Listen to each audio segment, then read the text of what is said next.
Hi, ladies and gentlemen. I hope you had a wonderful weekend so far.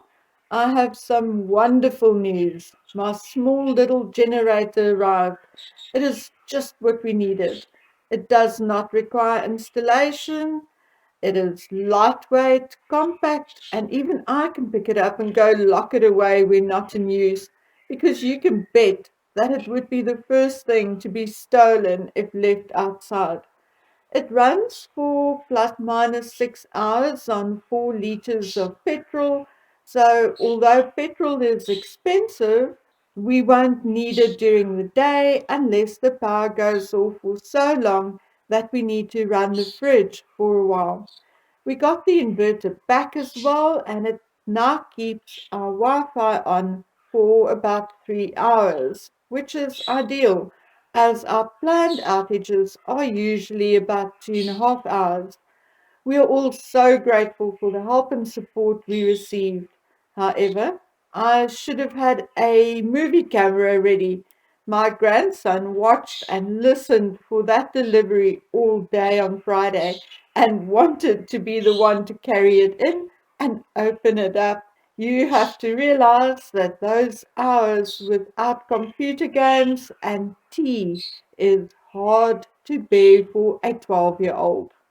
Okay, so let's get back onto the royal beat before MacDaddy pops a vein.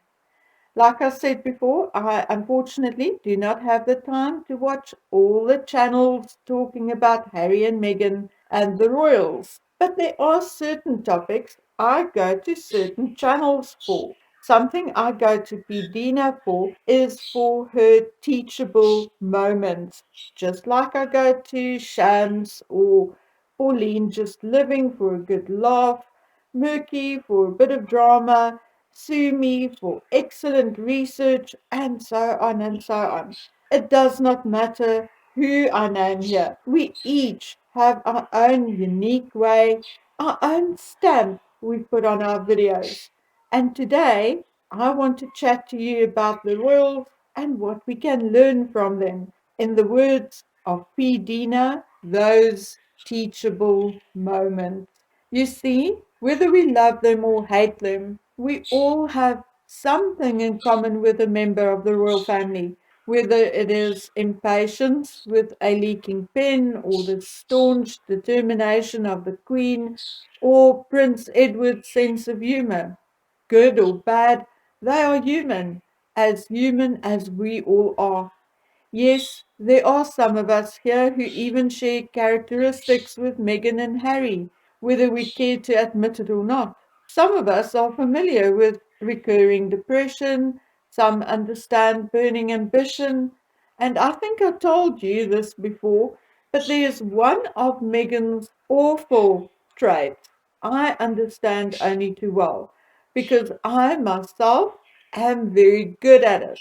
Yes, I'm excellent at ghosting people. The only difference between me and Megan, where that is concerned, is that we do it for different reasons. Megan ghosts people when they are no longer of use to her. I ghost people when they become too intrusive or manipulative, or when they repeatedly lie to me, or if they bring drama into my life.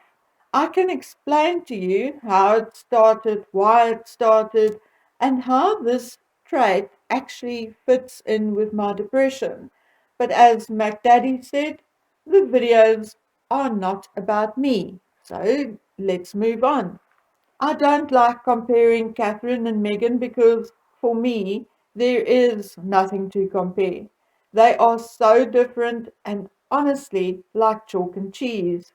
But have you ever really wondered why we like Catherine and don't like Meghan? But I mean, really wondered. Take away our loyalty to the monarchy and leave the royal family out of it for a moment.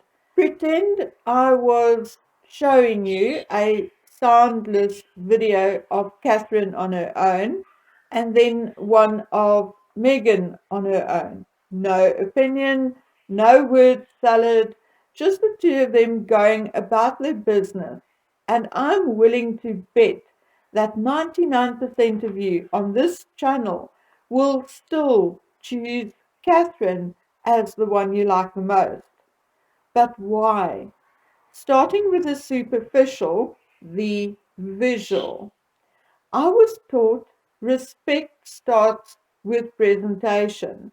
The way you show respect to another person is how you present yourself or anything else to them. Simple example.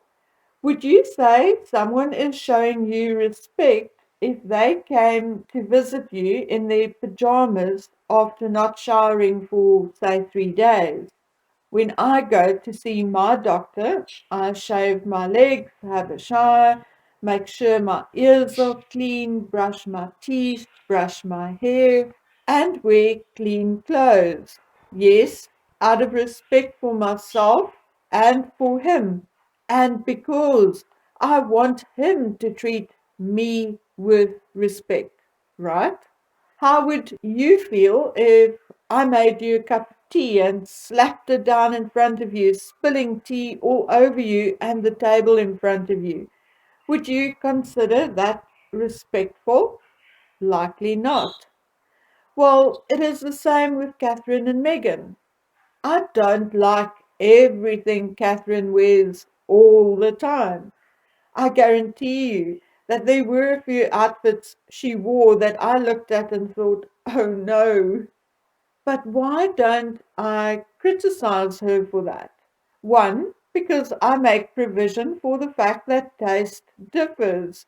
And two, which is most important, is because regardless of whether I like what she wears or not, when Catherine steps out, she looks neat and clean, and as if she tried her best to be presentable, showing respect for herself and everyone she meets along the way.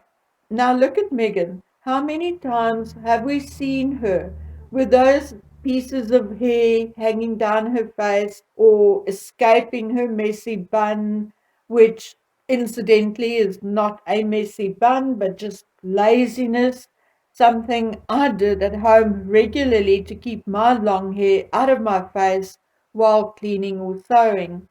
Megan regularly steps out with creased clothing, clothes which don't fit properly, pants, legs dragging in the mud, and so forth. Megan often gives the impression of not being clean on herself. Sweat stains, other stains on her clothing, and I have even seen dirty fingernails on her once or twice. Now, none of this truly means that she is dirty.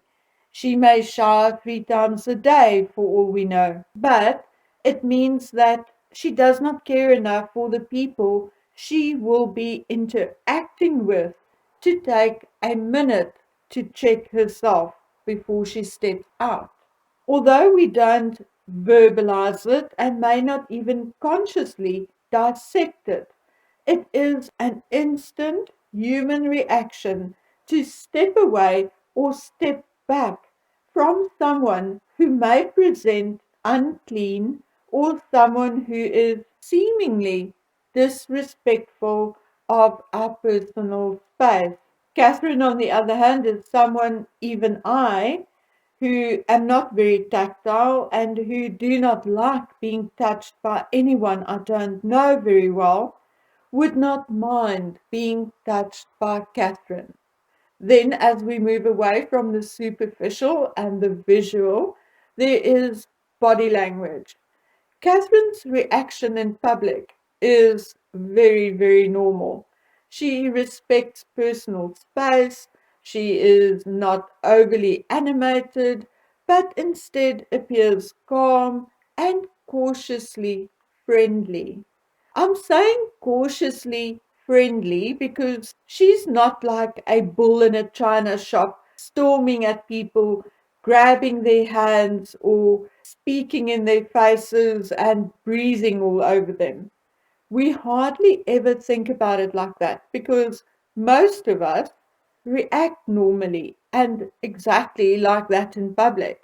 But some of us had that one friend in our lifetimes whom you expect that onslaught from when they come to visit. That boisterous grab at you to pull you into an awkward hug, and who can't stop talking while doing so, and thus breathing yesterday's lunch all over you. That friend who waves her arms while talking, particularly those excitable first 5 minutes or so, and so much so that you fear walking away with a black eye or bloody nose before the visit is over. Well, that is not Catherine. She slowly and methodically goes through the motions of greeting people, and it is obvious that she pays attention and seldom cuts anyone off to move on.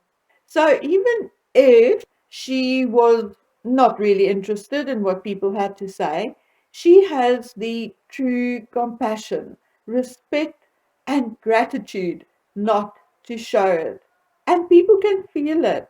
She need not say anything. Her body language tells us, oh wow, you are here for me. Thank you.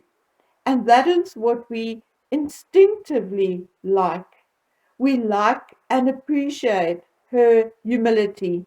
We also appreciate the fact that she has maintained that humility, even though and regardless of the fact that she had grown so much in confidence over the years.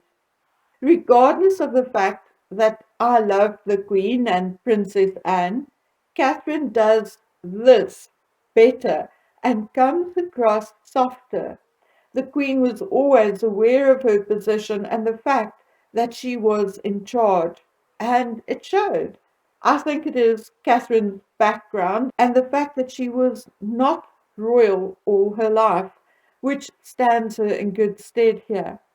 On more formal occasions, we observe Catherine truly listening when people speak to her.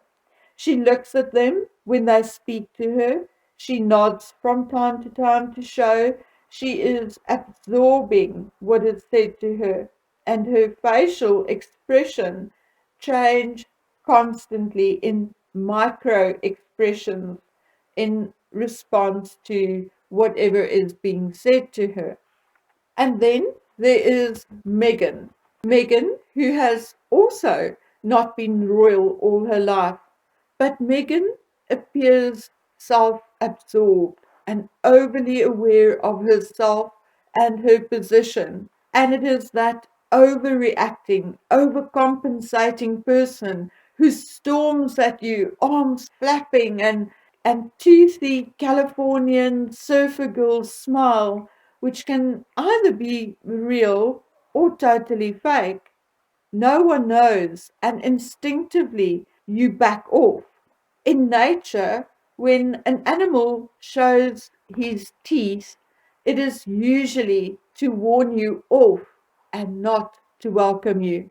And instinctively, that is how we react to Megan. Our brains go, what is this? She doesn't know me. Is she posing for Celebrity 101 or is she happy to see me?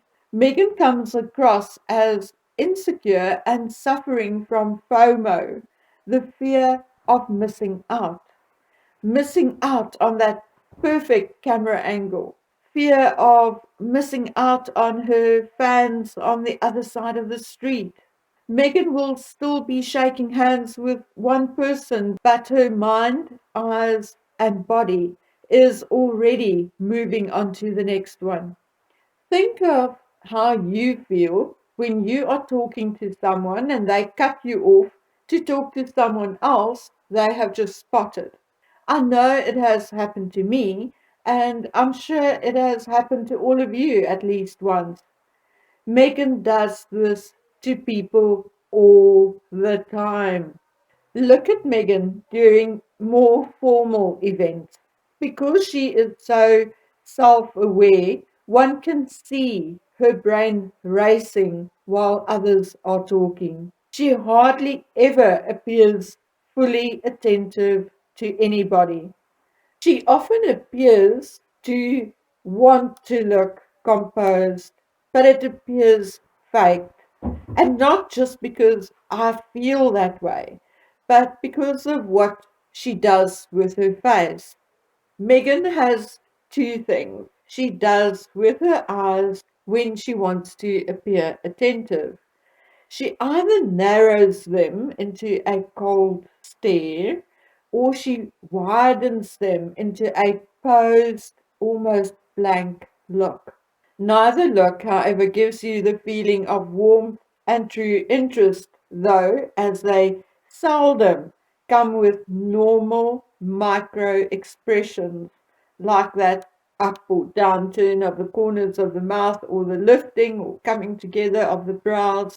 However, regardless of what her mouth does, whether she smiles or sulks, Megan's face does not always play along, and therefore we perceive it as fake, disinterested, or calculating, depending on the circumstances. Unfortunately for Megan, she had given us a glimpse and a baseline in unguarded moments. We have seen her neck muscles tense up, and we have seen her angry, and we have seen her laugh. And therefore, we can compare those real expressions with the ones she usually presents us with. And therefore, we can notice the fakery, and therefore, we instinctively do not trust her. So now take a minute and look at yourself. Who do you think you identify with the most in the royal family? I think I am a cross between Princess Anne and Sophie Wessex. Like Princess Anne, my bullshit meter is always on high alert. And like Sophie Wessex, if there is something to be done, I just get on with it. That may be a quality Princess Anne has too, but unlike Princess Anne, I'm more inclined to show my emotions, like Sophie Wessex, and go about my activities in a less hyperactive way. Okay, I don't know whether you understand what I'm trying to say, but yeah. So let me know in the comment section who you think you identify the most with. And remember, it's not about how you look, but how you act. Okay, guys, I have a ton of stuff to come.